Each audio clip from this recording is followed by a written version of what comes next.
Before going to bed, I overheard a strange conversation between my Dill and my son. After Thanksgiving, he goes straight to the nursing home.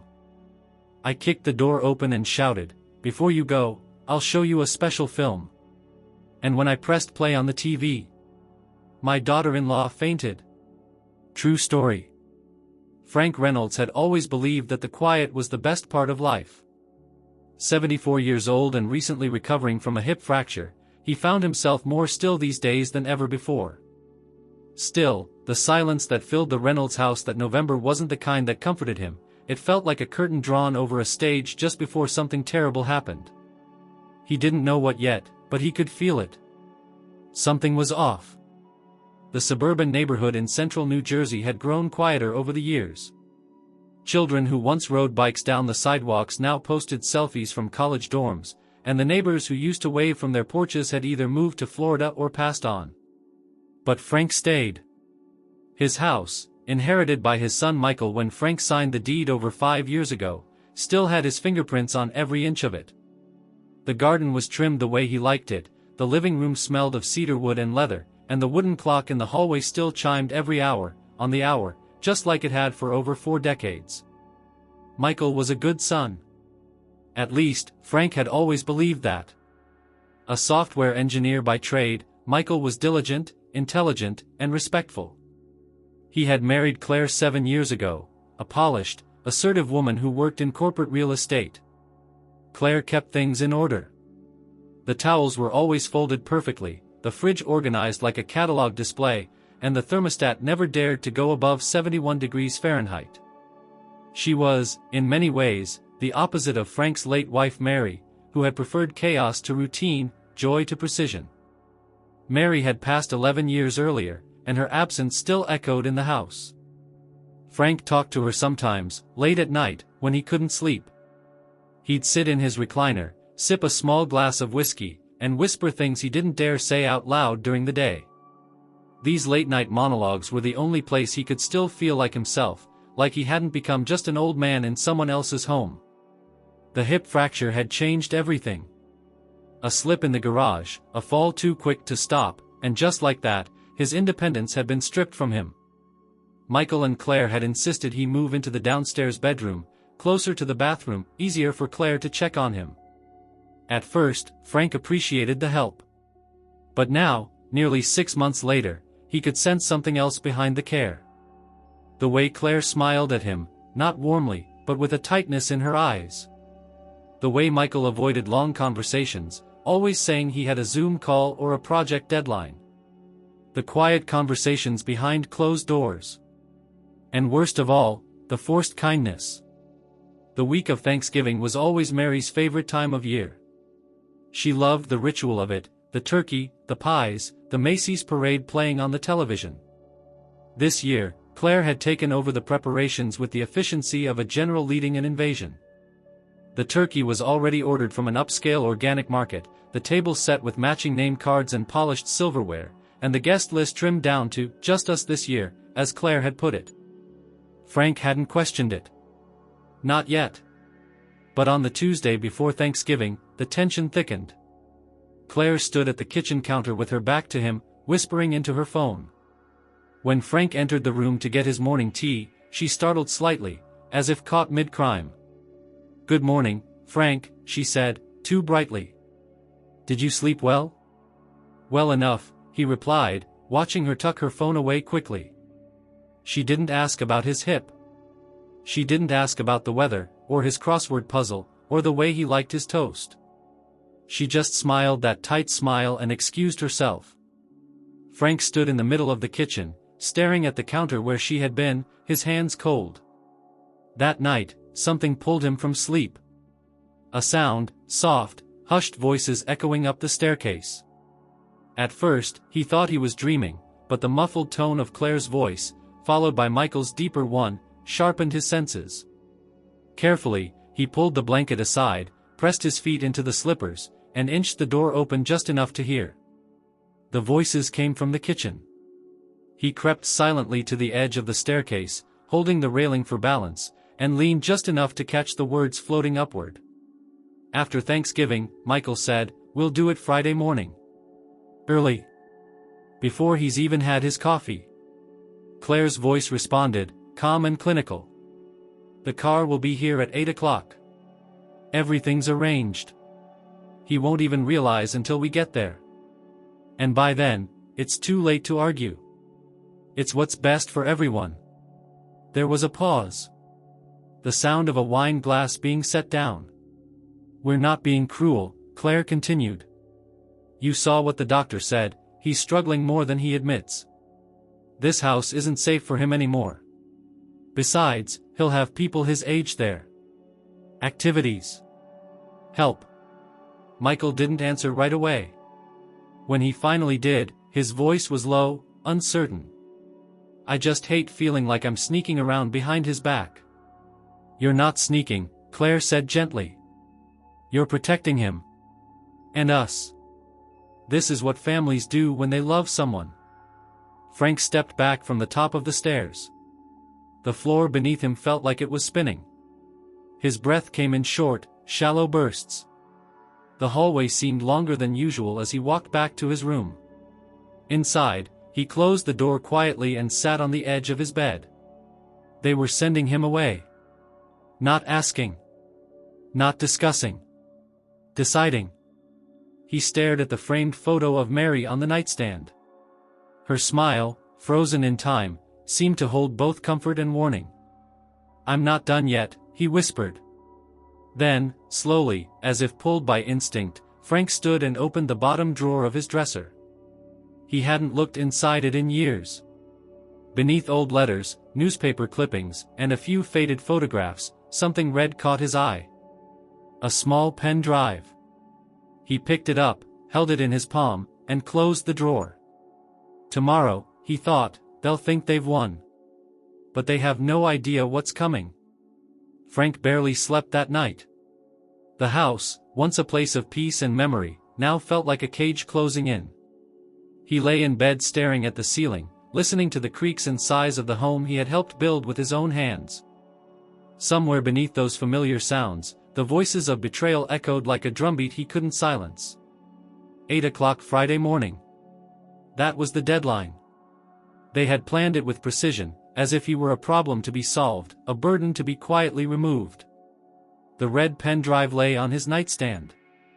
Just its presence sparked an old feeling, one he hadn't allowed himself in years. It wasn't hope, not exactly. It was more like a rumbling deep in his gut. A reminder that he still had choices, that he wasn't powerless. He had nearly forgotten what it felt like to hold leverage. But it was fragile, and the window to use it was small.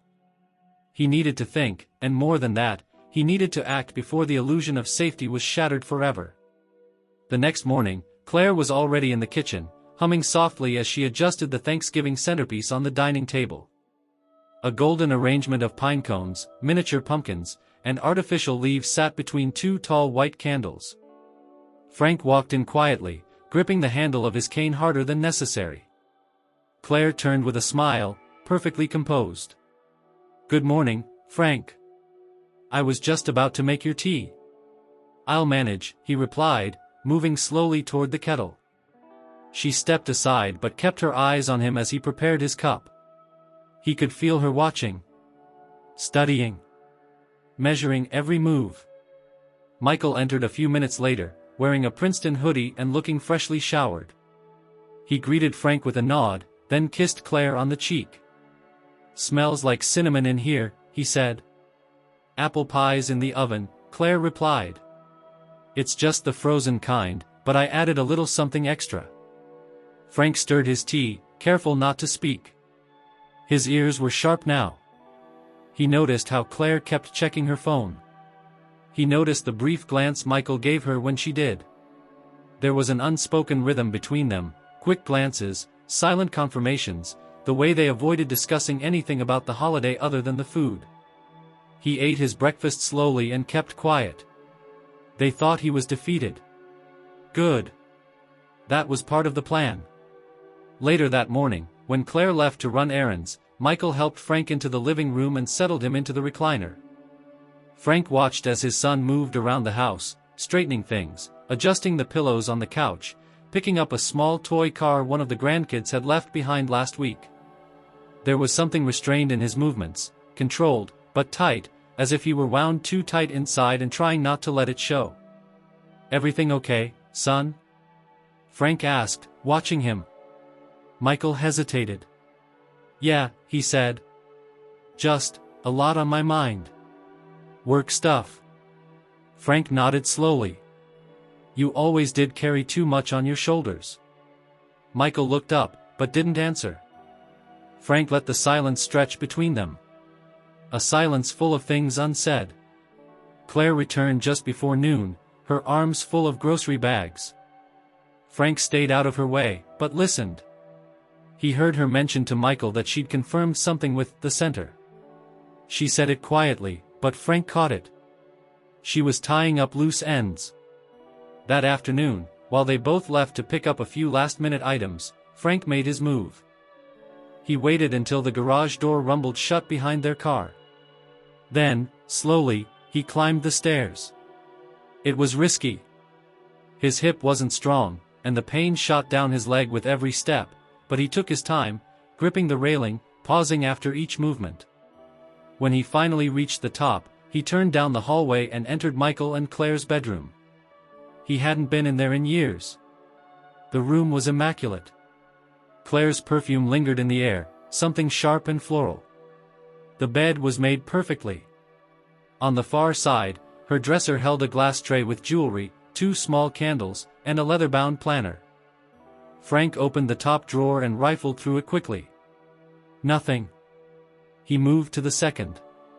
A few envelopes, receipts, bank statements. He took one and opened it. Claire's name was on the account, not Michael's. Her own savings. Interesting. Then, in the third drawer, beneath a stack of scarves, he found a slim manila folder. Inside were printed documents, medical records, emails, and a brochure for a senior living facility in northern New Jersey. He scanned the email printouts. Claire had been corresponding with someone named Richard, a director of admissions. The tone was professional but overly familiar. He tucked the folder under his sweater and made his way back downstairs just in time to hear the garage door opening again. He hurried into his room and hid the folder beneath his mattress. Dinner that night was quiet. Claire was in a good mood, overly so, asking Frank if he was excited for tomorrow. He gave her a flat smile. "Always like Thanksgiving," he said. "A time for reflection." Michael didn't say much. He picked at his food, occasionally glancing at Frank, then at Claire, as if weighing some internal equation he hadn't yet solved. That night, after they'd gone to bed, Frank locked his door, pulled out the manila folder, and examined every page. The emails dated back over a year. Claire had begun planning this for months, visiting facilities, checking state regulations, even researching guardianship laws. She was thorough. Too thorough. She had also moved assets into a private account under her name. The same bank she had convinced Michael to use for consolidating their finances after their 3rd wedding anniversary. Frank breathed slowly, controlled, his mind piecing it together like an old soldier preparing a battle strategy. He pulled the pen drive from his drawer and held it in his palm. He had something she didn't know he had. And now he had something she thought she had hidden. It wasn't just about the facility anymore, it was about everything. Her manipulation. Her long game. Her end goal. And tomorrow, after the turkey and the pie and the polite family photos, she planned to erase him from the home he had helped build with Mary. He wouldn't let it happen. At 3 o'clock in the morning, Frank quietly dressed, careful with every movement. He stepped outside into the garage and opened the old electric oven pushed against the far wall. Dust covered the top, but the inside was clean, unused. He placed the red pen drive in a small box, wrapped it in an old dish towel, and placed it inside. Then, he shut the oven and returned to his room. He lay in bed until sunrise, eyes open, waiting. Thanksgiving Day had arrived. And so had the moment. Tomorrow, they thought they'd have control. But before they made their move, he would make his. And it would hit harder than they ever expected. The early morning light slipped through the blinds of Frank's room, casting narrow beams across the floor as he sat quietly at the edge of the bed, fully dressed. Thanksgiving morning had arrived like a weight hanging in the air. A manufactured joy filled the house, turkey defrosting in the fridge, music playing softly through the kitchen speaker, Claire's footsteps echoing with intention. But for Frank, it wasn't a day of thanks. It was a day of reckoning. He waited until the hallway was clear, then moved carefully toward the old study room at the back of the house. The door had been closed for months, ever since Claire decided the space was cluttered and unproductive. What had once been Mary's favorite room, where she kept photo albums, old journals, and every card Frank had ever given her, was now used for storing Claire's off-season decorations and Michael's unopened Amazon packages. Frank opened the door slowly. Dust floated in the air. The faint scent of aged paper still lingered under the artificial freshness of a lemon-scented air plug that blinked quietly near the outlet. He closed the door behind him, turning the lock gently, then switched on the desk lamp with a trembling hand. The drawers hadn't been touched in years. Frank sat down and opened the bottom drawer, the one Mary had once forbidden him from reorganizing because she knew exactly what was inside. That drawer had always been her space for things that mattered. And Frank, in his grief, had never dared to disturb it. But now, the past was no longer a place of mourning. It was a minefield of answers. He rummaged through old Christmas cards, black and white photos of Mary and their children, and envelopes filled with recipes handwritten in her loopy, artistic handwriting. Then, tucked between a large photo album and a yellowed manila envelope labeled "Insurance," he found it, a small red folder, scuffed at the edges, with a paper clip holding it closed. He opened it and immediately recognized the contents. There were printed transcripts of emails, bank statements with names and dates circled in blue ink, even a few blurry photographs. His hand trembled as he sorted through them. Most were dated between 6 and 8 years ago. And at the center of it all was one unmistakable name, Claire. She hadn't just started this plan recently.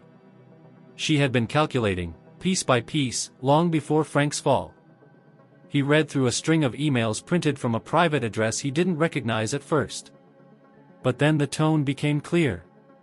These weren't messages between professionals or casual acquaintances. They were personal. Manipulative. Claire had reached out to Michael's former employer several years earlier under a different identity to undermine his reputation at work, something Frank remembered vaguely as a layoff during restructuring. But now, reading the emails, he saw that it wasn't restructuring. It was sabotage. Claire had planned to reduce Michael's dependence on outside income. She had then pushed him toward taking the job that allowed him to work from home.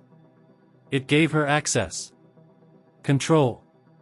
She isolated them, wrapped them in efficiency and schedules, and then began folding the house around her. Frank's pulse quickened as he read a bank statement where several transfers were made to a property investment account under Claire's maiden name. Real estate deals, it seemed. Silent acquisitions with funds she pulled from the joint accounts Michael never checked. And buried in a corner of the folder was a printed thread of text messages, Claire and someone saved only as, are, discussing a legal loophole involving adult guardianship through cognitive impairment declarations. She had planned to push for it as soon as Frank's mental sharpness could be questioned, any fall, any medication confusion, anything to justify it. Frank stood up slowly, the folder clutched in his hand. His knees ached. His hip flared with pain. But his mind was razor sharp. There was no longer any room for doubt. This wasn't a desperate attempt to help. This was a scheme years in the making. And today, it was set to culminate. He returned to his room and hid the red folder beneath the mattress, next to the manila one he had taken from Claire's drawer. He took the pen drive from the garage shortly afterward, checking the contents on his old laptop just to be sure nothing had corrupted. Everything was intact. Audio files. Photos. Even 2 short videos Claire had no idea existed. One of them was from nearly 5 years ago, a security camera recording from the side of the house, catching Claire in conversation with a man in a dark blue sedan. It was a quiet exchange, but Frank had added a mic near the fence back then, suspicious after a series of missing deliveries. The recording captured them clearly enough. They spoke about the house, timing, and Michael's emotional fragility. Claire had used the words soft target. Frank's hands curled into fists as the file played. At 11 o'clock, the doorbell rang. Claire greeted the delivery man with her usual hostess charm. The turkey had arrived. Frank stayed in his room, watching from the corner of the window. Michael helped bring the food inside, but his shoulders looked heavier than usual, as if he sensed something in the air he couldn't quite explain. Laura wasn't expected until later. Claire had told everyone it would be just them this year. Frank had never been asked who he wanted to see. Not that it mattered. His invitation to Laura had gone out silently 2 nights earlier, through an old email address she still used, the subject line reading, "Need your help. Thanksgiving. Urgent." She had responded less than an hour later, "Tell me when and where." As the day passed, Claire shifted between control and performance. The table was set. The candles were trimmed. She instructed Michael to serve the appetizers precisely at noon. Frank played his role well, quiet, subdued, smiling gently, never raising suspicion. But behind his eyes, the clock was ticking. Every gesture was preparation. By the time the turkey was carved and the pie was in the oven, Frank had completed every move. Both folders were secured. The pen drive had been copied and hidden again. A letter had been sealed and placed inside his old chess set, a place Michael would instinctively look if things went wrong. At 3 o'clock, Frank went to the bathroom and stared at himself in the mirror. The man staring back at him was old, yes. Wrinkled, gray, slower than he used to be. But the fire in his eyes had returned. For the first time in years, he didn't see himself as a burden. He saw himself as a man with a plan. A man with one last move. And it would begin with the ring of a doorbell. The aroma of roasted turkey and fresh herbs filled the Reynolds home with the unmistakable scent of Thanksgiving. Claire moved through the kitchen like a seasoned conductor, giving instructions, adjusting the heat on the stovetop, and tasting sauces with a confidence born of control. Frank observed her from the hallway, his posture calm, but his mind running sharp and quiet beneath the surface. By early afternoon, the table was fully set.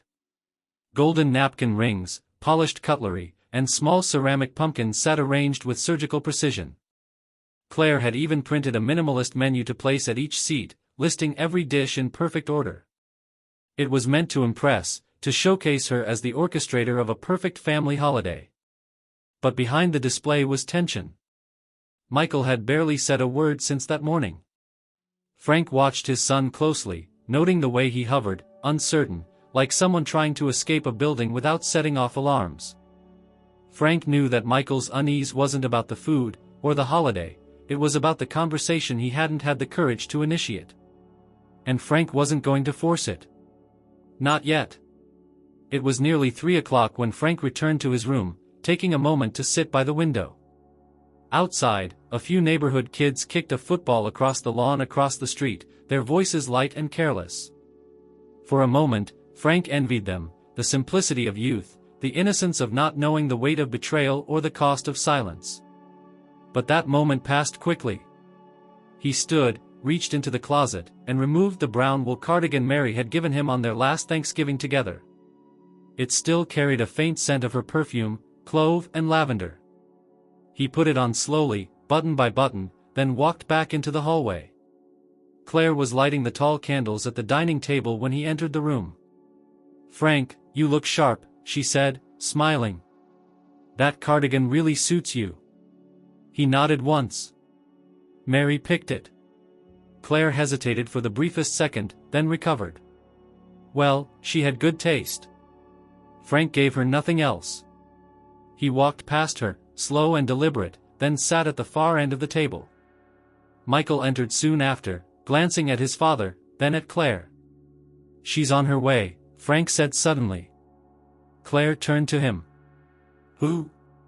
Frank didn't answer. He simply folded his hands in his lap and looked out the window. At 3:15, the doorbell rang. Michael moved instinctively, but Claire held up a hand. "I'll get it," she said, wiping her hands on a towel. She smoothed her blouse and walked to the door, pulling it open with the polished charm she always carried. Then she froze. Laura stood on the porch, dressed in a navy blue coat, holding a small pie in her hands. Her hair, slightly windblown, framed a face both familiar and disarming. Claire's expression faltered for the first time all day. "Hello, Claire," Laura said calmly. "Frank invited me. Hope I'm not intruding." Claire blinked. "That's surprising." Laura stepped past her. "Well, that's the theme of the day, isn't it?" Michael appeared behind Claire, his face twisting in surprise. "Laura?" "Hey, Mike." Her voice softened slightly. "Long time." Frank smiled from the table. "Come in, Laura. We've got a seat for you." Claire closed the door a little too hard. "Frank, we weren't expecting guests." "It's Thanksgiving," Frank interrupted. "Mary always said the more, the better." There was a thick silence. Michael gestured to the kitchen. "I'll get another plate." Claire stared at Frank for a long moment, then turned on her heel and disappeared into the kitchen. Laura took the seat beside Frank. "You look good," she said. "I feel better than I have in years," he replied. "Thanks for coming." "I wouldn't have missed it," she said quietly. The meal began awkwardly. Claire tried to re-establish control, asking Laura polite questions, giving Michael cues to follow her lead, but the rhythm of her authority was off. Something in her eyes flickered each time Frank responded to a question with clarity, each time Laura asked Michael something about the past that he didn't seem to remember as clearly as he once had. The turkey was carved. Plates were passed. And the tension remained, bubbling just beneath the surface. It wasn't until dessert that the shift happened. Claire's phone buzzed on the counter. She rose to check it, excusing herself from the table. As she read the message, her face drained of color. She tapped the screen quickly, typed something in response, then turned back toward the table with a forced smile. "Just confirming a detail for tomorrow," she said. Frank looked at her directly. "What's happening tomorrow?"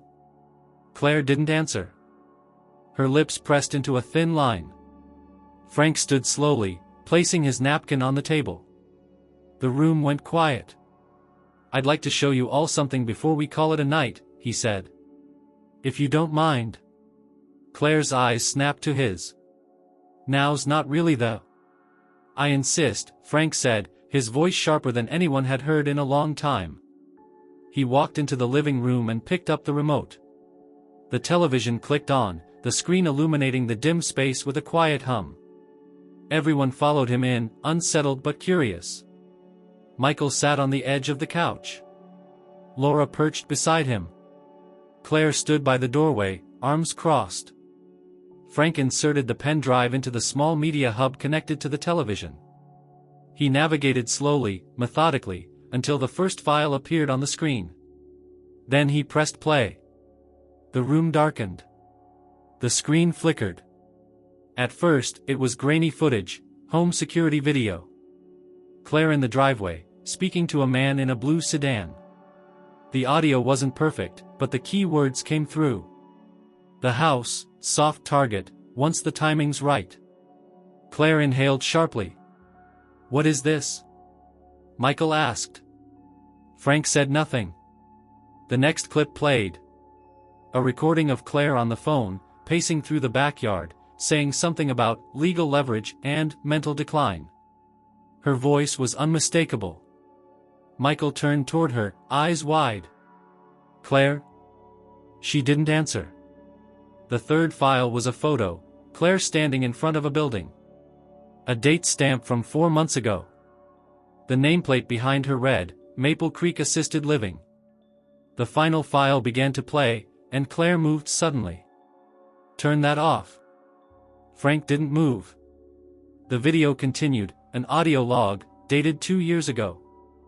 Claire's voice again, speaking into her phone, referencing bank accounts, asset transfers, and a backup plan involving guardianship if Frank resisted. Michael stood slowly. "Claire, what is all this?" Claire's voice broke. "This is insane." He's twisted this to look like something it's not. He's been confused for months. Don't let him. I'm not confused, Frank said, his voice steady. I've been patient. Claire turned to Michael, desperate. He's manipulating you, he's always had a grudge against me. Michael looked from the screen to his father, then to Claire. And said nothing. Frank paused the final video and turned to his son. You asked me once if I was okay, he said. And I didn't answer. But now I am. Because I know who's been making the decisions in this house. And I'm taking that power back. Claire's hands trembled. Laura stood. And Michael, for the first time in years, looked like a man standing in front of a cliff he never saw coming. The damage had been done. The illusion had shattered. And what came next could not be undone. The silence that followed the last paused frame on the television was almost violent. No one moved. The air in the room had thickened, weighted by the heaviness of what had just been exposed. Claire's posture remained rigid, her mouth slightly open as if words had tried to escape and failed. Michael stared blankly at the screen, then at the remote in his father's hand.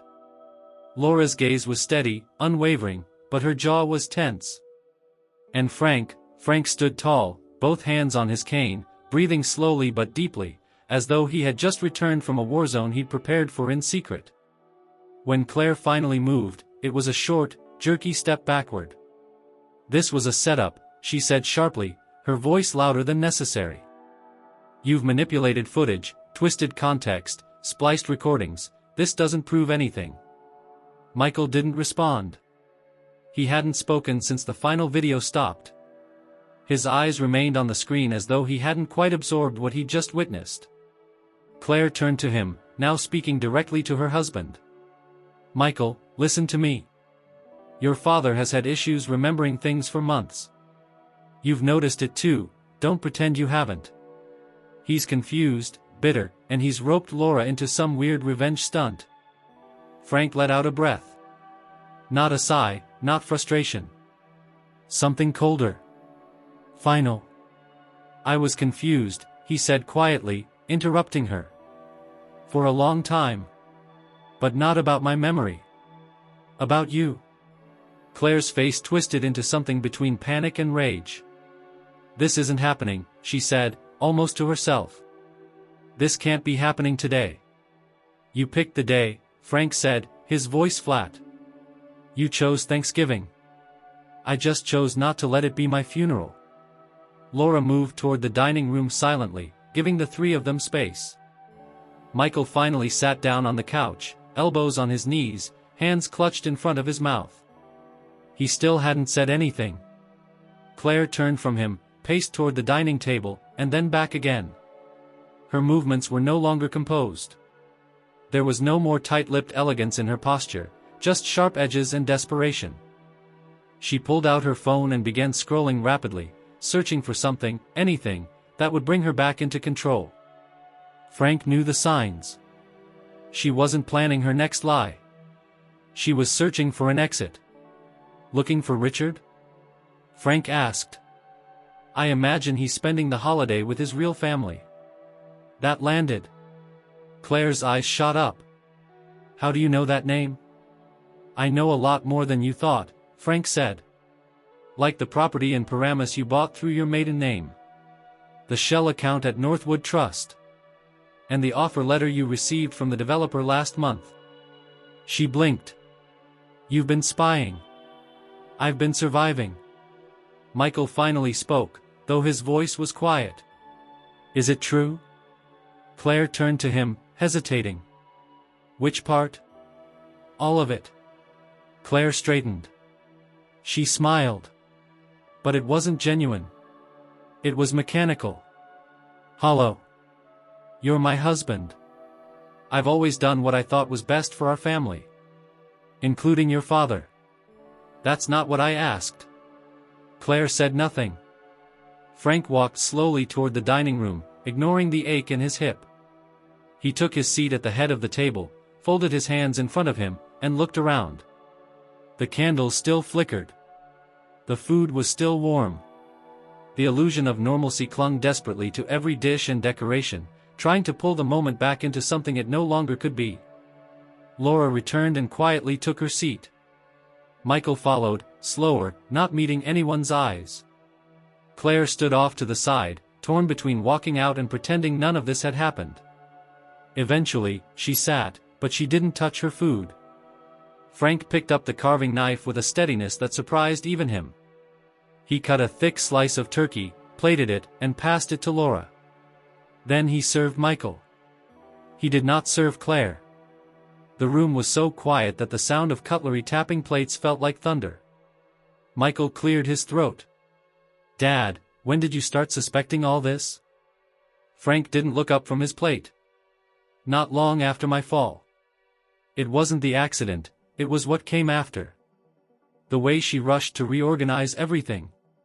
The way you stopped making decisions.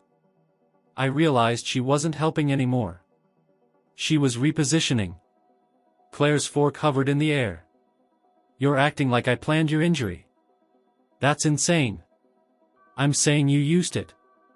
Laura set her glass down. "The video with Richard said enough." "I don't know anyone named Richard," Claire snapped. "No," Frank said. "But your phone does. Your laptop. Your email." Michael pushed his plate slightly forward, untouched. "I trusted you," he said softly. "You told me I was overreacting when I worried about the accounts. You told me Dad was slipping. You asked me to start recording him. Do you remember that?" Claire looked at him, stunned.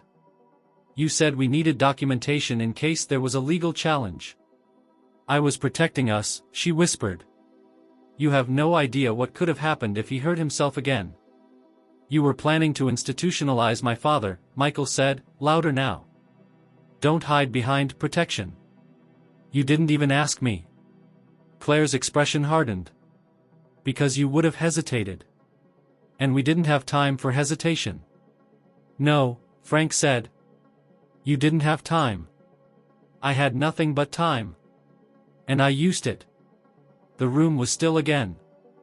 Frank picked up his fork and took a bite of the turkey. It was moist, well cooked. Claire had always been good in the kitchen. But there was no joy in the taste. No celebration. Laura leaned back slightly, watching everything unfold like someone witnessing the final act of a play she'd long suspected would end badly. Michael looked at his father. "What do you want me to do?" Frank set his utensils down. "I want you to stop pretending this is normal. I want you to acknowledge what she's done. And I want you to decide, today, what kind of man you're going to be moving forward. Are you going to keep letting her speak for you? Decide for you? Or are you going to remember that you have a voice of your own?" Michael rubbed his face. "I don't even know where to begin." "You start," Frank said, "by looking at what's right in front of you." The meal ended with more silence than it began. No one touched the pie. Claire remained seated long after everyone else had stood, staring at her plate as if it held some invisible truth that would undo the damage. It didn't. Later that evening, as the sky turned a deep purple and the neighborhood filled with the scent of fireplaces and cooling leftovers, Frank stood at the front window, watching Laura help Michael clear the dishes. Claire had gone upstairs without a word. The door had closed behind her with a click that echoed through the house. Frank looked out at the street. Families were arriving home, unloading food, greeting relatives. Laughter traveled through the air. But inside the Reynolds home, something had shifted irreversibly. It wasn't just the exposure of betrayal. It was the reawakening of strength. Tomorrow, Claire would face a different version of this household. And Frank would be ready. Night had settled over the Reynolds house, and a soft wind rattled the bare branches of trees outside. The weight of the day's revelations lay heavily across hallways and rooms, as though the entire home held its breath. In the living room, Frank sat in the recliner, staring at the blank television screen, the remote still in his hand. Laura and Michael folded the last of the dinner napkins in the kitchen, speaking in low voices that did not carry. Claire's door remained closed above them, silence reigning in the upstairs corridor. Frank's body was tired, his hip protesting every movement, but his mind whirred with questions he could no longer ignore. The emergency had passed the point of urgency, there would be no turning back. But before they made their next move, someone, arrived to change everything. The sharp ring of the doorbell cut through the quiet like a blade. All three in the house froze. Michael glanced at Frank. Laura's face hardened. The dog, which had been sleeping downstairs, stirred, ears upright. Hesitating for only a moment, Claire's voice called from upstairs, "Who is it?" Frank did not speak. Michael rose and walked toward the front hallway, intentionally slow. He unlocked the deadbolt, then cracked the door open a few inches. Outside stood a tall man in his early 40s, dressed in a heavy overcoat. He carried a leather briefcase locked at his side. In the dim porch light his features were stern, composed, eyes that seemed familiar, yet distant. The man's breath puffed in small clouds in the cold November air. "Mr. Reynolds?" the man asked quietly. "Yes," Frank's voice rose from behind Michael. "I'm sorry to arrive unannounced," the man said, stepping forward. "My name is Jonathan Pierce. I'm an attorney representing Mary Reynolds, your late wife. She left documents, contingencies, and secret trusts that weren't disclosed until recently. I believe you should see them tonight." Frank's chest constricted. Jonathan Pierce. The name struck something deep, an echo of Mary's legal life before she died. He had handled her estate once, decades ago, but Frank had presumed those matters closed. Now a new twist. "What documents?" Frank asked, voice steadier than he felt. Jonathan gestured behind him. A courier van idled at the curb, its engine subdued. A large envelope was clutched in his hand. "I have instructions to deliver this directly to you," Jonathan said. "No one else may open or possess it in your stead. It contains binding provisions Mary drafted years ago, things she believed might be needed one day. And I believe that day is now." Michael moved aside to let Jonathan in. Laura stayed close to Frank, watching carefully. The front door closed behind Jonathan with a muffled snap. The attorney set his briefcase near the door, then stepped into the living room with cautious purpose. "May I?" he asked, gesturing toward the recliner. Frank nodded. Jonathan cleared his throat, then opened the envelope, pulling out a fat stack of papers tied with a ribbon. He flipped a seal, then laid the documents carefully across Frank's lap. The leather briefcase lay nearby, heavy and sealed. Michael and Laura stood a few feet away. Claire, upstairs, might have heard the commotion but did not emerge. Jonathan said, "Mrs. Reynolds was meticulous. She entrusted me with these files under the condition that they remain unopened until a time of crisis, specifically, if someone attempted to override your agency or autonomy in your later years." His voice was firm, respectful. "I believe that time has come." Frank's hands trembled lightly as he reached for the top paper, peeling back the ribbon and unfolding it. The header read, "Last instructions of Mary E. Reynolds, with reserved powers and protective directives." Beneath was Mary's signature, clear, flowing handwriting. As he skimmed, his eyes widened. These documents outlined a hidden trust funded by Mary's savings and investments, a significant portion of the Reynolds estate that Frank had never known existed. It also stipulated that if any guardianship or institutionalization was attempted without his consent and full disclosure, he had the legal right to contest it using funds held in that trust.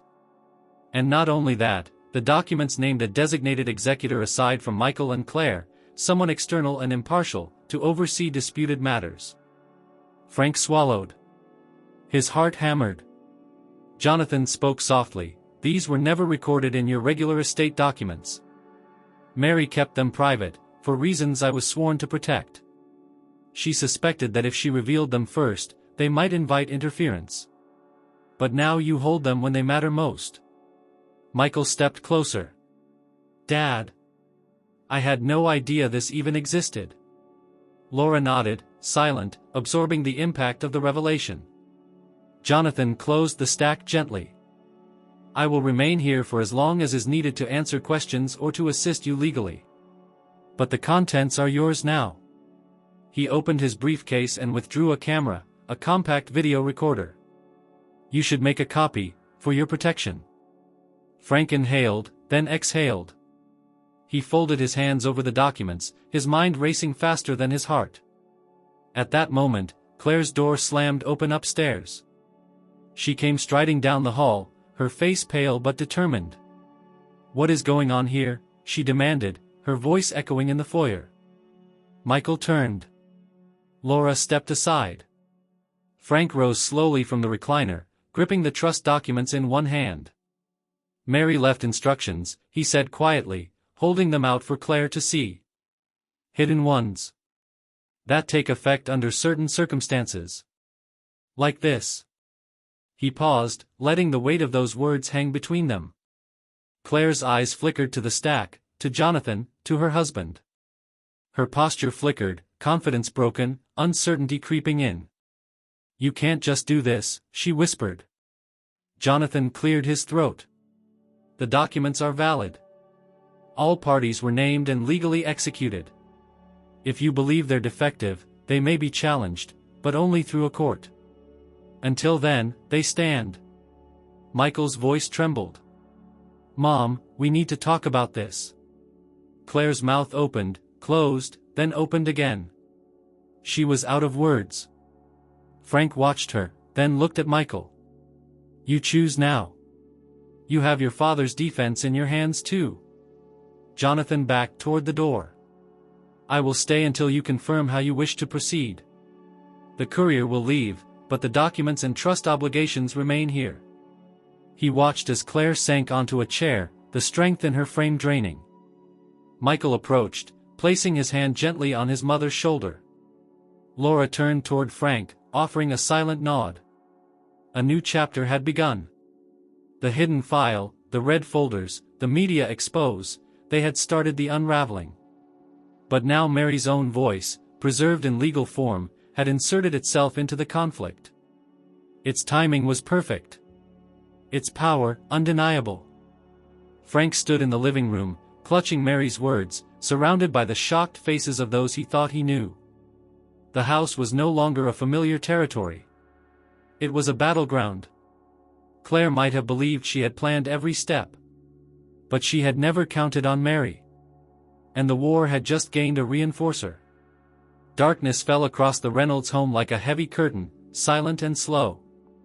Outside, the wind had picked up, rattling the shutters. Inside, the heat had kicked on, humming quietly through the vents, but no one noticed. The weight of what had just unfolded held them all in place like figures suspended in time. Jonathan Pierce remained seated near the living room entrance, his briefcase by his side, observing more than participating. His job had been to deliver, to advise, and now to witness. Frank sat at the far end of the couch, Mary's trust documents resting on his lap. He had barely moved since Claire's breakdown. Michael stood behind the sofa, arms folded, lips pressed together in a tight line. And Claire, once the ruler of the house, now sat in silence in one of the armchairs, her shoulders hunched, her jaw clenched, and her mind clearly spiraling. Laura, standing near the TV, glanced at Frank. He nodded once. She bent down, picked up the remote, and turned on the television. The screen came to life with a blue glow. The input screen flickered briefly before the media interface loaded. The pen drive was already inserted, its contents waiting.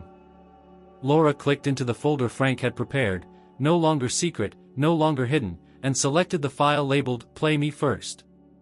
The room dimmed further as the screen went black, then faded in with footage clearly taken from an older handheld camcorder. The quality was rough, the lighting uneven, but the voice that filled the room was unmistakable. It was Claire. Not the composed, practiced Claire they knew. This was a Claire from years earlier, her hair slightly different, her voice unfiltered. She was speaking on the phone, pacing a hallway. If he signs the power of attorney, it's done. After that, it's just paperwork. And Michael won't question it, he's always too soft. Michael stepped back slightly. Frank didn't take his eyes off the screen. The video continued, showing clips spliced together, different moments in time, each more incriminating than the last. Claire discussing strategic conversations, altering appointments, hiding financial reports. One file played a recording of her talking to a man in a car, her tone light but the message sharp. I'm not going to waste the rest of my life waiting for that man to die. We'll move him out. Then I'll sell the house before Michael even understands what's happening. Claire covered her face with one hand. The footage cut suddenly to a quiet recording of a bedroom, Frank's bedroom, clearly. The camera had been hidden on a bookshelf, angled discreetly. It captured Claire entering while Frank was asleep, moving papers on his desk, snapping photos with her phone. The timestamp on the bottom read 11:32 at night. The audio was low, but her whispers were audible. He's losing it. All I need is one mistake, just one. Michael turned to Claire, face pale. You lied about the medications. She didn't respond.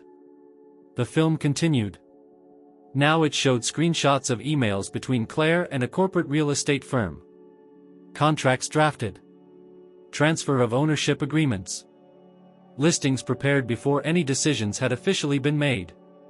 In one email, she asked the agent to prepare the house for private showing starting mid-December.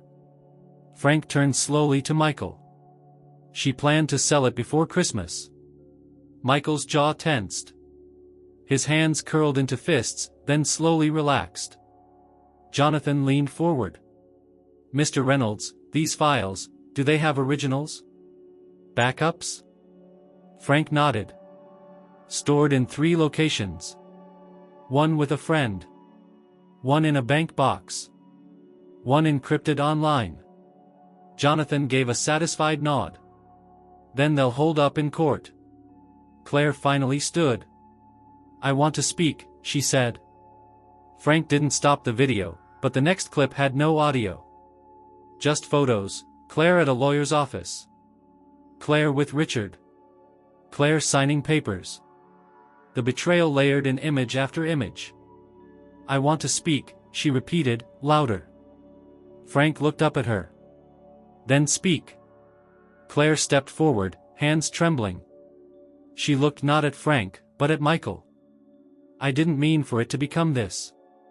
I started out trying to help. But your father, he's never accepted me. He undermined me.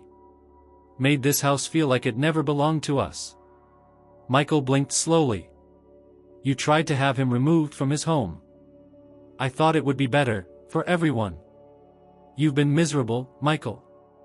You were stuck here, working from home, barely growing. I thought, if I could just clear space, give us a chance to breathe.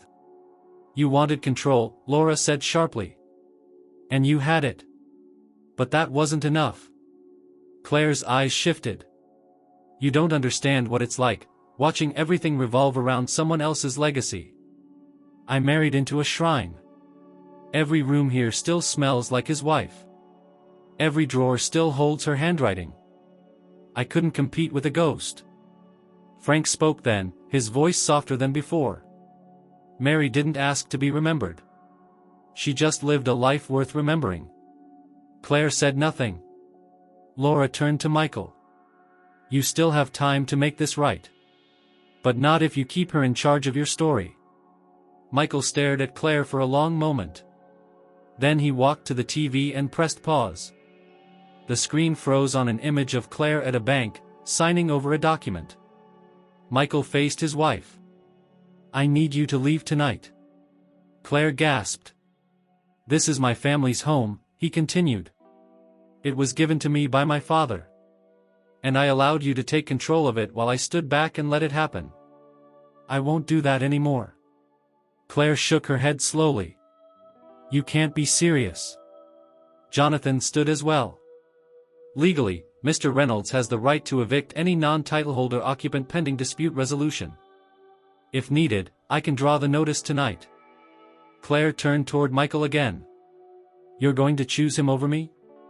Michael nodded. I'm choosing the truth over everything. Claire's breath caught. Her voice lowered. I'll fight this. Frank stood, cane in hand. So will I.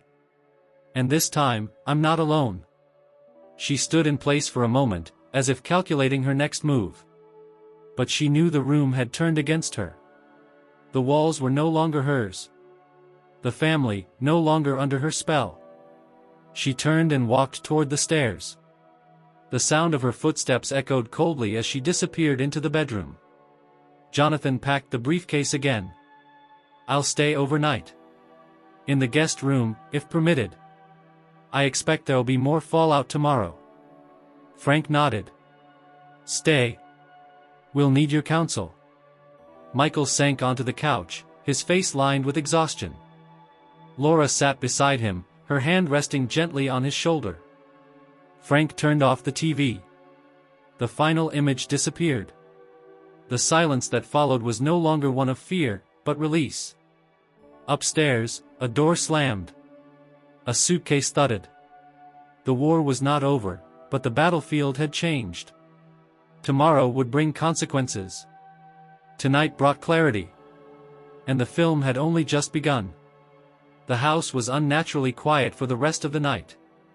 No one spoke as Claire packed. No arguments echoed down the stairs, no apologies were offered, and no second chances were asked for. The soft thud of her suitcase bumping against each step on her way down was the only signal that her departure was real. She didn't linger. She didn't slam doors or cry. When she left through the front, she closed the door behind her with the care of someone who still wanted to maintain dignity, even after everything else had crumbled. Frank remained in the kitchen, seated at the small breakfast table, his cane resting against the chair. The clock above the sink ticked steadily. The coffee pot was still half full from earlier in the evening, and he poured himself a small cup, ignoring the slight tremor in his hands. It wasn't weakness. It was adrenaline. Relief. A kind of shock that didn't settle in your chest but rather in your bones. Jonathan had gone upstairs to sleep in the guest room, and Laura had offered to stay as well, settling into the den for the night. Michael had disappeared into the backyard without a word, and Frank had let him go. His son needed space now, space to sort through the betrayal, to detach memory from manipulation, to find where his own voice had gone in the noise of Claire's control. Frank understood that more than anyone. The wind outside howled. The storm they had all pretended didn't exist had finally broken through the walls. It wasn't until nearly 2 a.m. that Michael returned, his shoes muddy and his eyes red. He didn't go upstairs. Instead, he walked into the kitchen and sat across from his father, wordless for a long stretch of time. Frank took another sip of coffee. Then he asked, "Do you feel lighter?" Michael nodded slowly. "I feel like I've been underwater for years, and tonight, someone finally pulled me up." They sat in silence again. "I didn't want to see it," Michael said finally. "Not just what she did, but what I allowed." "You trusted her," Frank said. "I stopped trusting myself first." Frank leaned back in his chair. "Then it's time you start again." Michael glanced down at his hands. "Dad, if she fights back, if she sues." "She might," Frank said. "But she won't win. And she knows it." Michael nodded. Then, after a pause, he said, "I read through some of Mom's trust documents tonight. The parts you hadn't gotten to yet." Frank raised an eyebrow. "She mentioned a letter," Michael continued. "Said it would be hidden in the piano bench." Frank stood without hesitation, walked to the old upright piano in the hallway, and lifted the bench lid. Inside, beneath a stack of sheet music, lay a cream-colored envelope with Michael's name written in Mary's elegant cursive. He handed it over without a word. Michael opened it carefully. The paper inside was slightly yellowed, but the ink hadn't faded. He read in silence, and as he did, his eyes brimmed with tears. Not the kind that came from shock or pain, but the kind that come from recognition. From hearing a voice you thought was lost forever. "She saw it," he whispered. "Even back then. She saw what Claire was." Frank watched him. "She saw everything. But she hoped you'd find your way through it without being pushed. She says she didn't want to interfere in my marriage. But that she saw how Claire chipped away at everything, my friendships, my independence, even you." Michael folded the letter, hands shaking. "And I let her." Frank put a hand on his son's shoulder. "You were surviving. Now, you can start living." The next morning came without fanfare. Sunlight filtered through the curtains. The smell of coffee and toast drifted through the house. Laura was already in the kitchen, dressed, refreshed, and reading one of Mary's old cookbooks she had found in the cabinet. Frank stepped in, surprised to find a plate waiting for him. "Good morning," Laura said. "You didn't have to cook." "I wanted to. Felt like the house needed it." He sat down, and for the first time in days, the meal wasn't tense. It was calm. Simple. Michael joined them a little later, looking more rested. The three ate together in a quiet harmony that hadn't existed in years. Around 10 o'clock, Frank received a call from the facility Claire had arranged for him. The director's voice was polite but uncertain. "We received notification that the transition scheduled for today has been cancelled." "Is that accurate?" Frank replied, "It's not only accurate. It's permanent." The director hesitated. "We understand. If you need future services, feel free to reach out."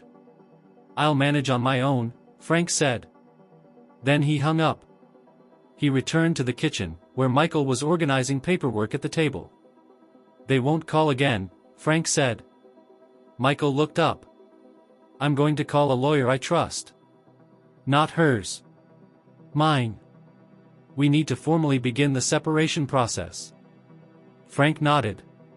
"You're sure?" Michael didn't blink. "I'm sure." By noon, the house was clean. The remnants of Thanksgiving had been cleared away. The air, once thick with unspoken intentions, felt breathable again. Frank walked through each room slowly, quietly. Every picture on the wall. Every corner of the house.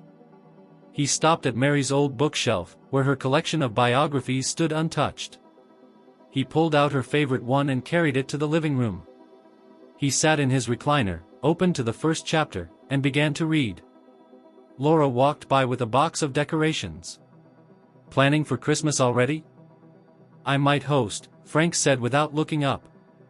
Laura smiled. "You should." Later that afternoon, Michael joined him. "I'm thinking about moving out for a while," he said. "Not far. Just somewhere I can think clearly." Frank closed the book. "You're welcome to stay. But if you go, make sure it's for you. Not for guilt." Michael nodded. "I want to rebuild. But I need to find out who I am without her in my ear." Frank smiled faintly. "Then go find him. But don't take too long. You've got a father who just got his fight back." Michael laughed quietly, a real laugh, and for the first time in a long time, Frank heard his son again, not the hollow man Claire had molded, but the boy Mary had raised. As dusk approached, Frank stepped outside, leaning on the railing of the porch. The sky was a soft orange, the wind gentler than the night before. He watched a family across the street hanging Christmas lights, their laughter echoing in the cool air. Behind him, the house was still. But it wasn't broken. It was beginning. The collapse had come and gone. And what stood now wasn't ruin. It was foundation. By the end of the weekend, the house no longer felt like a battlefield.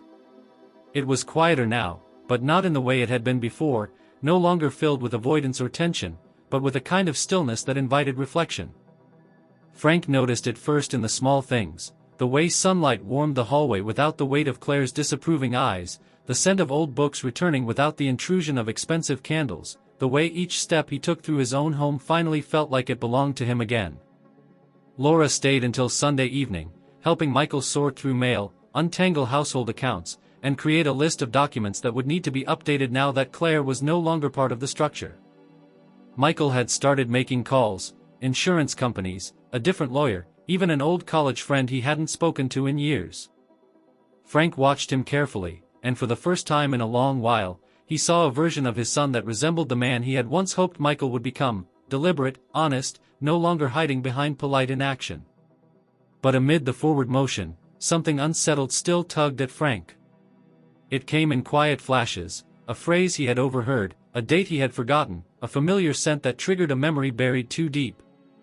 The documents Jonathan had delivered, the hidden recordings, even the conversations with Laura, all of them had cracked open something Frank had kept locked away for too long, the question of how much he had missed, and what part of the chaos had truly been his to prevent.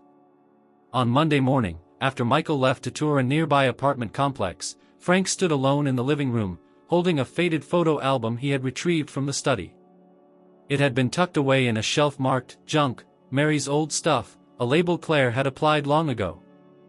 Inside were photos of birthdays, barbecues, Sunday hikes, and vacations that had faded into the distant past.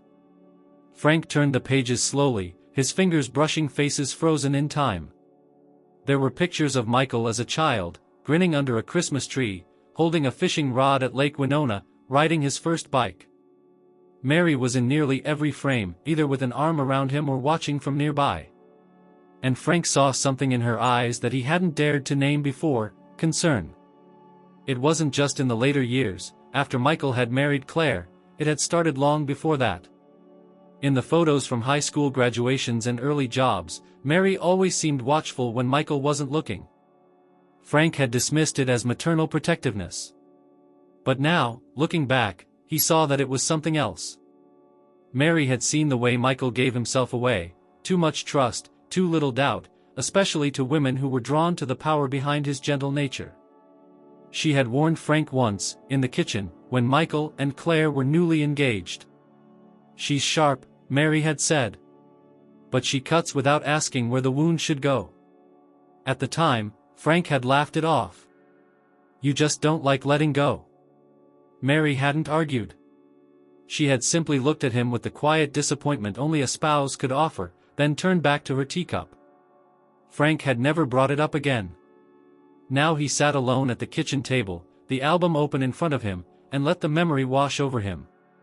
He felt the weight of his denial, not just from the past few years but from an entire lifetime of believing that passivity was a kind of peace. That letting things go would somehow allow people to find their way. But people didn't always find their way. Sometimes they got lost. And sometimes, like Michael, they were led off course by someone with a map written in lies. Frank closed the album, stood up, and walked to the study. He opened Mary's old desk drawer, a place Claire had emptied once, but Frank had quietly restored. He reached behind the stack of unused stationery and pulled out a worn leather notebook. Mary's journal. He had never read it. She had kept it during the last 5 years of her life, mostly in the evenings, after dinner, when the house was quiet. Frank had respected her privacy then. But now, he needed answers only she could give. He opened to the first page. The handwriting was delicate but firm. April 3rd. Michael called. "He and Claire are talking about moving in here temporarily while they figure out next steps." I agreed without hesitation, but I worry. Claire's energy fills a room too quickly. Michael fades when she talks. He disappears. Frank turned the page. May 17th. I saw Claire sorting through our mail again. Not hers. Not Michael's. Ours. She says she's just helping organize, but I saw her take one of the bank statements upstairs. I'll mention it to Frank, but he'll think I'm being paranoid again. Maybe I am. But something's not right. July 11th. Michael deferred another promotion. Said the commute was too much, but I think Claire pushed him. Frank keeps saying it's their marriage and not ours to question. But watching our son shrink a little more each day breaks something in me. Frank closed the journal. He felt the pages like a pulse in his hands. These weren't just observations, they were cries for attention he had refused to hear. Not because he didn't love Mary, but because he had always believed that love required restraint, even when the house began to creak with signs of rot. Later that afternoon, Michael returned with a folder of apartment brochures and takeout for lunch. Frank waited until they had finished eating, then set the journal gently on the table. "I want you to read something," he said. Michael looked at the worn cover and hesitated. Is this Mom's? Frank nodded. Michael opened it slowly, scanning the first few pages. His breath hitched once. Then again. He didn't speak for a while. I had no idea she saw all this, he said finally. She saw you, Frank said. Even when you couldn't. Michael turned another page. Why didn't you tell me she felt this way? Because I didn't want to believe it myself, Frank admitted. And I thought if I stayed silent, I could protect you from the truth. But all I did was give someone else the power to rewrite it. Michael closed the journal and leaned back. She tried to warn both of us. And now, Frank said, we honor that by not repeating it. They sat there for a long time, the silence no longer heavy, but full of resolution. By evening, Michael had made a decision. He would take the apartment, just for a few months, he said. Enough time to create distance, to reset. Frank didn't argue. Instead, he helped Michael pack a small suitcase, walked him to the car, and handed him a folded photo of Mary before he left. Don't forget who watched you first, Frank said.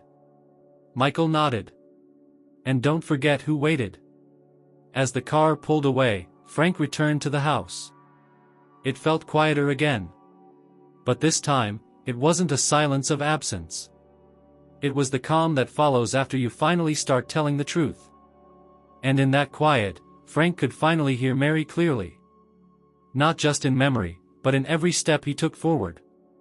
The week following Michael's departure settled into a rhythm Frank hadn't known he needed. The mornings were quiet, marked by soft jazz playing from the kitchen radio and the slow simmer of oatmeal or eggs on the stove. The afternoons were filled with paperwork, phone calls, and slow walks around the block with his cane tapping softly against the pavement. Evenings were his favorite. He would read one of Mary's old books by the fireplace, her handwriting still etched in the margins of the pages. But he knew it wouldn't last untouched. On Friday morning, 4 days after Claire had left the house, a black luxury sedan pulled up in front of the Reynolds residence. It remained idling for a moment before the passenger door opened and Claire stepped out, dressed in a long beige coat, hair tied neatly back, and a manila folder tucked under her arm. She looked composed, but something in the way she stood, a subtle stiffness, an uncharacteristic hesitation, betrayed that her control was fraying. Frank had been watching from the living room window. When he saw her, he didn't move to open the door. He returned to his chair and waited. A moment later, the doorbell rang. Jonathan Pierce, still staying in the guest room and currently on the phone in the kitchen, glanced toward Frank. Would you like me to get it? No, Frank said. I'll take this one.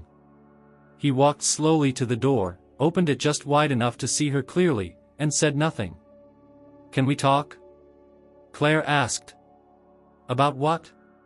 Her jaw clenched, but she forced a calm tone. There are still things to be resolved. Frank opened the door the rest of the way. Then say what you came to say. She stepped inside, glancing around the entryway. Everything looked the same, but the atmosphere had changed. Her eyes fell briefly on the living room, the space where it had all unraveled. She gestured toward the dining table. May I? Frank didn't answer. He simply walked to the table, sat down, and waited. She followed. She placed the manila folder on the table and pushed it toward him. These are my terms, she said. For a peaceful separation. I'm not contesting the trust documents or the footage. I've spoken to my attorney. We're not going to court. Frank opened the folder and scanned the contents. Claire proposed the removal of her name from all shared accounts, relinquishment of any claim to the house, and an agreement to maintain confidentiality regarding all personal matters between her and Michael. It was clean. Too clean. You're walking away just like that? He asked. She stared at him. You think I should fight? I think you never let go of anything that didn't serve you. Claire folded her hands. You've won, Frank. What do you want me to do? Beg? Cry? Apologize with some speech about childhood trauma or deep insecurities? That's not who I am. I know exactly who you are, Frank said.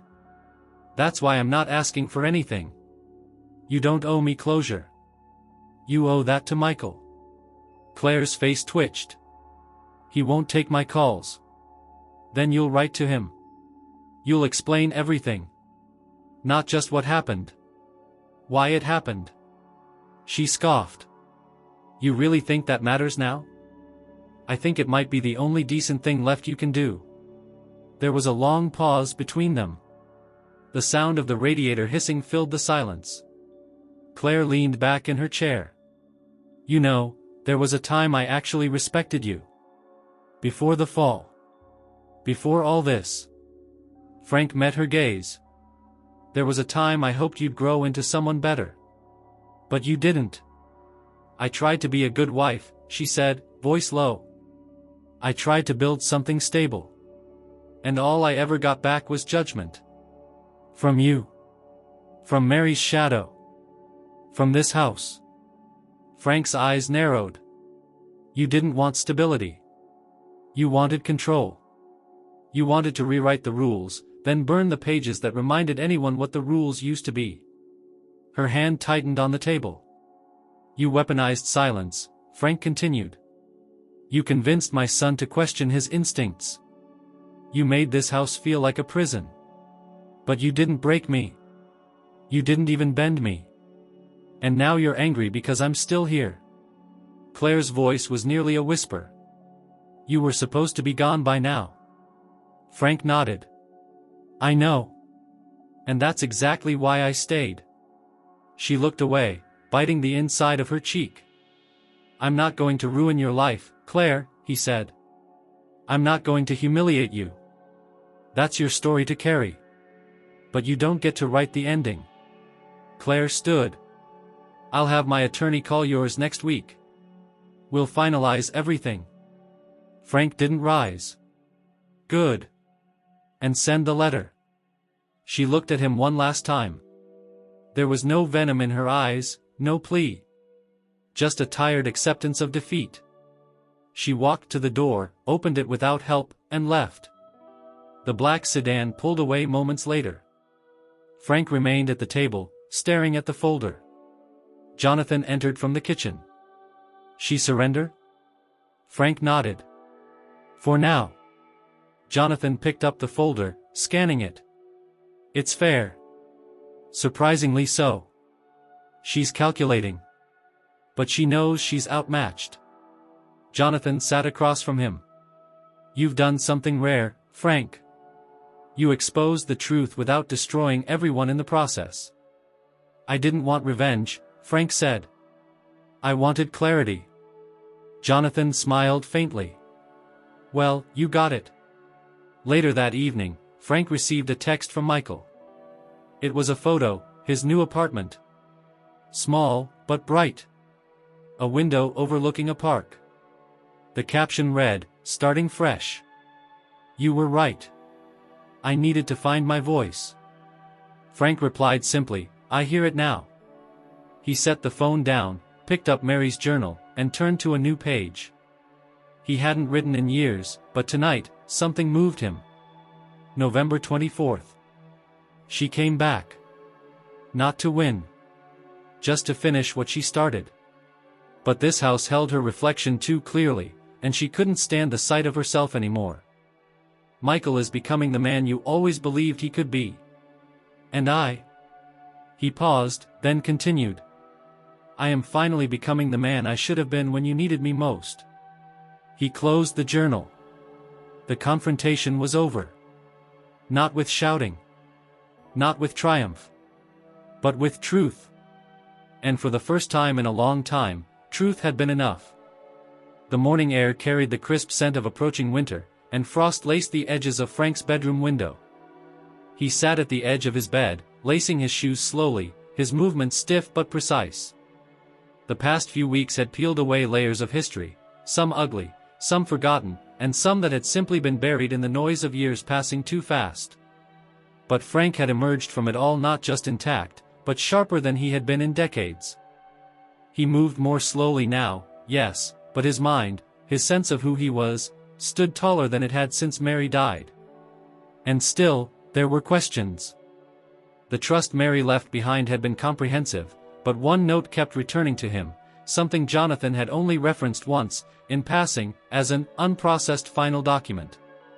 A sealed envelope, stored in Mary's handwriting, marked for Frank only, when the storm has passed. It had remained in Jonathan's briefcase, unopened, until now. That morning, Jonathan placed it gently on the dining table and left Frank alone with it. There was no rush, he said. Only timing. Frank understood what that meant now. He sat in the kitchen with the envelope before him, untouched for 20 minutes before finally breaking the seal. Inside was a single letter. My love. If you are reading this, then you've survived something I feared might come but prayed never would. And for that, I am proud of you. I know you, Frank. You don't start wars, you endure them. You don't push back, you wait. But I always hoped that, in the end, if someone tried to erase the life we built, you would stand. And now I believe you have. But before you let go of all this, there's one more thing you must know. One more piece of the story that I couldn't bring myself to tell you while I was alive. Claire didn't come into our lives by accident. Frank froze. His hands, suddenly ice-cold, trembled slightly as he continued to read. Years ago, before you met her, before Michael brought her to dinner and introduced her as the woman he was falling in love with, she knew who we were. Not in detail. But enough. Claire's mother worked for a man named William Tellman, who was part of a firm that once tried to buy the land our home sits on. You remember the case, back when developers wanted to expand the commercial district and we said no. That refusal cost them a fortune. I later discovered through a friend in the real estate archives that Claire's family lost an opportunity because of us. And that bitterness, however misdirected, lived on. Years later, I saw the same name on a mailer, Tellman and Associates, right after Claire had started seeing Michael. It struck me then, but I pushed it aside. I wanted to believe in coincidence. But Claire knew where she was going. She knew the history. I can't prove she planned to seduce Michael out of vengeance, but I do know she came into his life with a level of preparedness that no 20-something should have had. She knew about our assets. Our land value. The zoning history. Too much. I confronted her once. Quietly. Without you. I asked her, point blank, if she'd known who we were before she met Michael. She didn't deny it. She just smiled. I kept that truth from you because I feared what it would do to him. And to you. But now, with her gone, and the truth laid bare, I want you to understand, this wasn't just about power. It was personal. You never did anything wrong, Frank. But you were always her target. Please don't let that harden you. Don't let it close your heart to Michael. He was a victim of her manipulation just as much as we were. He didn't choose her with full knowledge. He didn't know what she carried. I love you. Keep going. Mary. Frank set the letter down with an unsteady hand and pushed his chair back. He stood, but it felt like the floor shifted beneath him. Everything inside him tightened, his breath, his chest, his fists. He walked to the sink, turned on the cold water, and splashed his face. But the sensation didn't go away. It wasn't betrayal. It wasn't grief. It was rage, quiet and white-hot. He had spent years wondering if Claire's cruelty had been a product of insecurity or slow resentment. But to learn it may have begun with intentional deceit, targeted infiltration, that was a twist too deep to ignore. Mary had suspected. And she had carried that suspicion until her death, choosing silence to protect the family from breaking apart. Now the silence was gone, and Frank felt every consequence of it reverberate through his bones. He took the letter and placed it in the drawer next to Mary's journal. Then he picked up the phone and called Michael. His son answered on the third ring. Hey, Dad. Frank's voice was low. I need you to come over. Is everything okay? No. But it will be. Michael arrived within the hour, jacket zipped to the chin, the cold air biting at his cheeks. Frank let him in, handed him a cup of coffee, and didn't say a word until they were seated in the kitchen.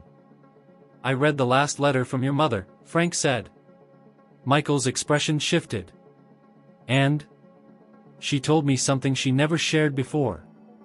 Michael waited. Frank hesitated. "She suspected Claire knew who we were before you met her." Michael's brows pulled tight. "What?" "She believes Claire's family had a connection to that zoning case years ago. The one with Tellman and Associates. Mary thought Claire may have had a motive. Something deeper than what we ever saw."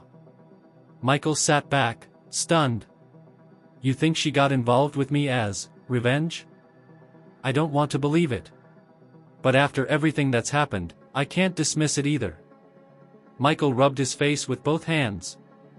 "That's a level of deception I can't wrap my head around." "You don't have to. But you do need to know it. Because if it's true, it means you were never even given a real choice. And that's not your fault." Michael looked hollowed out. "What do I do with that?" Frank leaned forward. "You forgive yourself. You don't carry shame for someone else's mission. And then, you move forward knowing that the person you were with was never who you thought." Michael nodded slowly. "It hurts. I know." Michael looked at his father. "I want to be better. For Mom. For you. For myself." Frank put his hand on Michael's arm. "Then be better by living without fear. Without silence. Speak when it matters. Question what feels wrong. And never let anyone erase your instincts again." Michael's eyes filled, but he didn't cry. He just breathed. Deeply. Fully. For the first time in weeks. Later that day, Frank watched as his son drove off, not to run or hide, but to rebuild, armed now with the final piece of the truth, with clarity sharper than anything Claire had ever allowed him to possess. Frank returned to his recliner and stared at the photo of Mary on the mantel. "I heard you," he said. "And I'm still listening." He didn't feel broken. He felt whole. And that was the most painful twist of all, not that Claire had betrayed him. But that Mary had once again seen it coming. And he hadn't. 2 weeks passed, and the world outside had shifted from the dull grays of late autumn to the first hints of winter. Frost now clung to the windows in the morning like lace, and the town had begun stringing up lights for the holidays. The Reynolds house, once buried in tension and unspoken resentments, now carried a different weight, one of purpose, of quiet reclamation. Frank moved through his home with renewed clarity. The furniture, once carefully curated by Claire to match her vision of minimalistic perfection, was slowly replaced.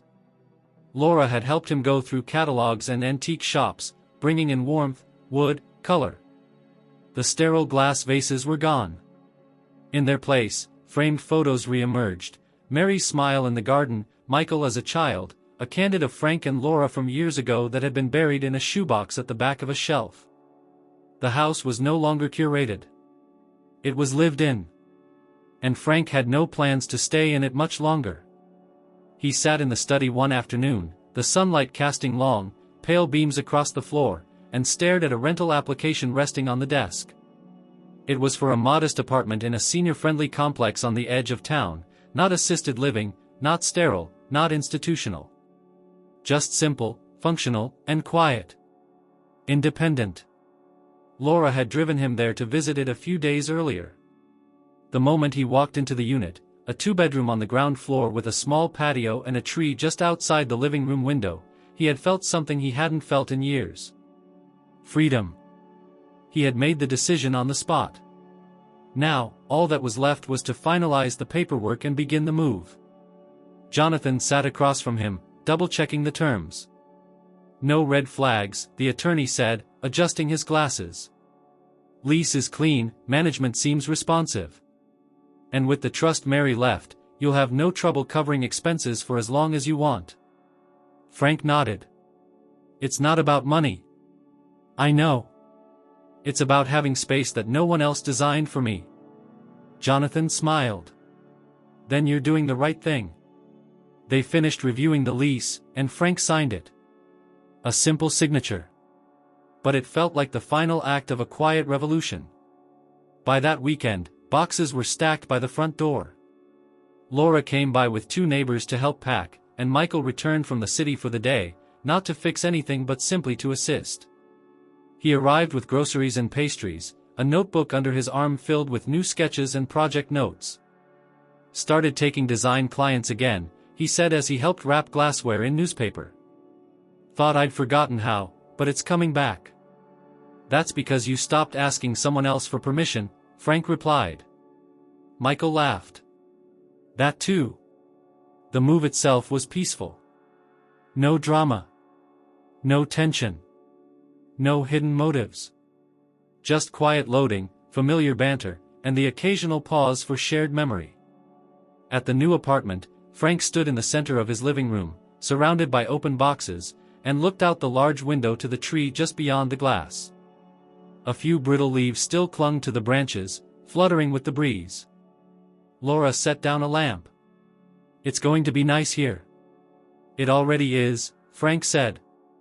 They spent the afternoon arranging furniture, choosing where the books would go, which photos to place by the front entrance. Frank didn't bring everything.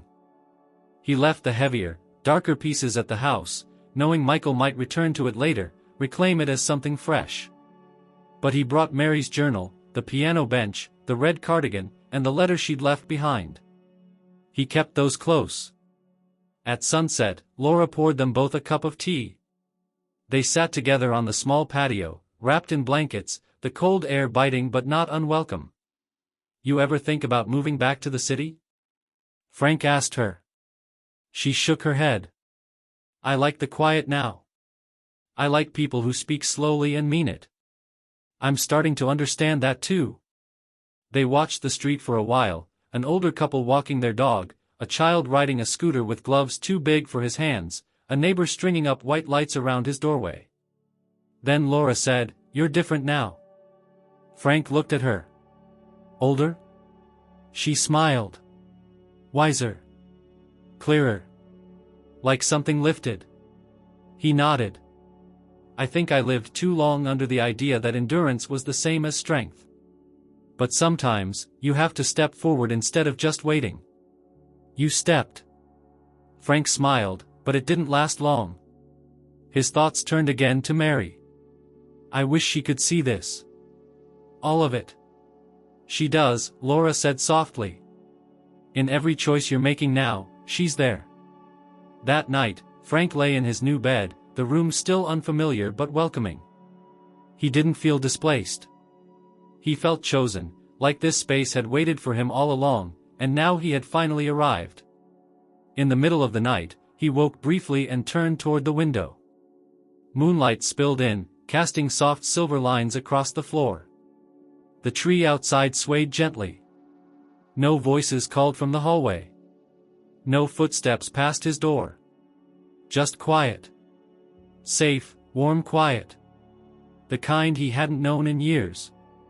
He closed his eyes again, and this time, when he slept, there were no dreams of betrayal, no echoes of Claire's voice, no distant regrets. Only Mary. Standing in the garden, smiling. And in the morning, when he woke again, the first thing he did was write her a note. December 3rd. I moved today. The place is small, but it fits. I think you'd like the window. Michael is healing. Laura's still here. And I'm no longer waiting for the sky to fall. Thank you for seeing what I couldn't. Thank you for giving me the tools to finish what you started. I'm not alone anymore. And I promise, I'll keep the light on. The first snow arrived quietly, without the dramatic fanfare of blizzards or weather alerts. Just a soft, steady drift of white, covering the sidewalks and rooftops like a sheet gently laid over the tired parts of the world. It had been nearly a month since Frank had moved into his new apartment, and in that time, the emptiness he once feared had never come. He had found rhythm in simplicity. Mornings began with a warm cup of black coffee and a walk down the hallway to the communal reading room, where a few other residents would gather to trade books and stories. In the afternoons, he would return to his own space, answer emails from Michael, and call Laura to update her on his latest attempts at organizing the spice rack or setting up his old record player. Evenings were quiet, spent reading Mary's notes in the margins of her favorite novels, or writing her short letters in his journal. But now, it was the week before Christmas, and the apartment felt fuller than usual. Michael had called a few days earlier, his voice lighter than Frank had heard in years. "I was wondering," he had said, "if we could do Christmas Eve at your place this year." Frank had hesitated. "You want to bring the kids all the way out here?" Michael had chuckled. "They've been asking to see you since Thanksgiving. And they want to bring ornaments for your new tree." Frank had glanced across the room to the small, undecorated evergreen sitting in the corner. He hadn't touched it yet. "All right," he said. "But only if they let me make the mashed potatoes." On Christmas Eve, the apartment buzzed with life.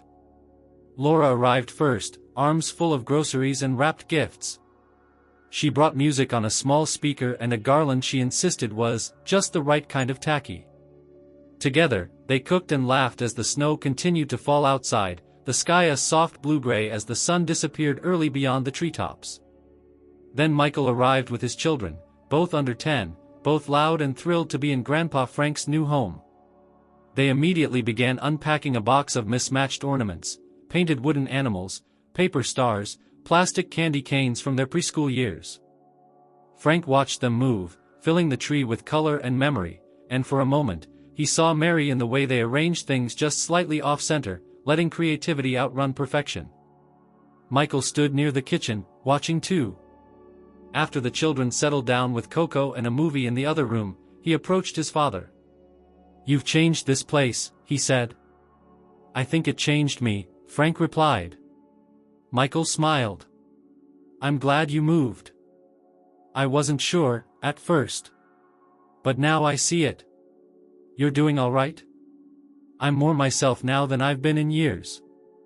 I signed the final divorce papers last week." "She didn't contest?" Frank nodded. "And the kids?" "They're adjusting. They ask questions, but I keep it honest. I tell them the truth, in a way that fits their world. That sometimes people stop being right for each other. But that love still lives in other places." Frank looked toward the living room, where his grandchildren were curled up under a blanket, giggling at something on the screen. "They're lucky," he said. Michael's voice lowered. "You were right. I lost years pretending I didn't see the signs. But I'm done pretending now." Frank placed a hand on his son's shoulder. "Then you're a step ahead of most men." Later that evening, after dinner had been cleared and the kids had fallen asleep in a pile of blankets on the rug, Frank sat by the fire with Laura, a small glass of brandy in his hand. The tree lights flickered gently in the corner. The hum of conversation had faded, and now there was only the warmth of quiet company. "You ever think about what's next?" Laura asked him. "Every day. And? I don't know," he said. "But for the first time, I'm not afraid of it." She leaned back in her chair. "You've earned that peace." Frank glanced at the photo of Mary now resting on the bookshelf, surrounded by new frames, Michael with the kids, Laura at Thanksgiving, Frank at the park. "I think she would have liked this," he said. "Not just the decorations. The way it feels." Laura nodded. "She would have loved seeing you like this." He turned to her. "And I would have never gotten here without you." She didn't respond, only reached out and took his hand. When the time came to say goodbye, Michael gently carried both children out to the car, buckling them into their seats before returning one last time to the door. Frank followed him out into the hallway. "I know I've said it before," Michael said, "but I'm sorry it took so long." Frank shook his head. "You made it here. That's all that matters." Michael paused. "Next year. I want to bring them over more. Regularly. I want them to know you. Not just the stories I tell. But you." Frank's chest tightened. "I'd like that." Michael turned to go, but Frank called after him. "Hey." Michael stopped and looked back. "She left you a letter. Claire. Through her lawyer. Michael frowned. I know. I haven't read it yet. Whenever you do, just remember, what she wrote doesn't define who you are. Only what she tried to take.